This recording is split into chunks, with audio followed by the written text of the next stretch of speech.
So hello guys, so ayan, dahil no rice po tayo, so ito po yung ating hapunan.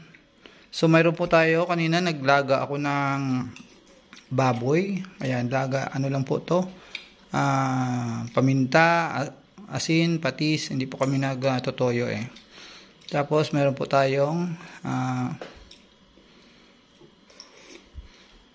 ito.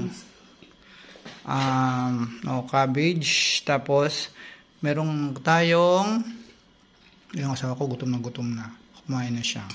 So meron tayong pipino, itlog na pula at saka kamatis with ano po to, hindi pa namin nilagyan ng cupay at apple cider, and meron po tayong prito. So yan, ito yung aming sausawan, ang patis at kalamansi. Dito po yung aming pusa. Ewan ko sa kanya. Ayan. So yun guys. Kain po tayo. Ayan. Kailangan po healthy po. Kinakain natin na bawal po yung mga processed food. Alam nyo na po yun. So ayan. So laga-laga lang po tayo. Ayan. Madalang po kami magprito. Pero ayan.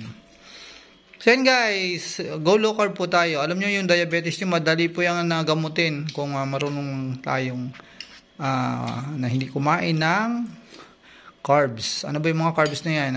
Isa na po dyan ang kanin. Yan, mga pasta. At lahat ng mga root crops. Pero, ayan. Kailangan ng, siguro mga 2 weeks, mga 1 month, wala na po kayong diabetes. Pati yung alta pressure nyo po. Yan, mawawala po yan.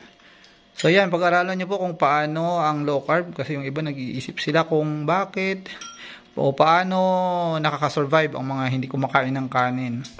So madali lang po. Ako nga din hindi ako makapaniwala pero ayan. So ngayon po, naiwanan ko na yung kanin. Ayan, minsan kumakain kami ng yung wet bread.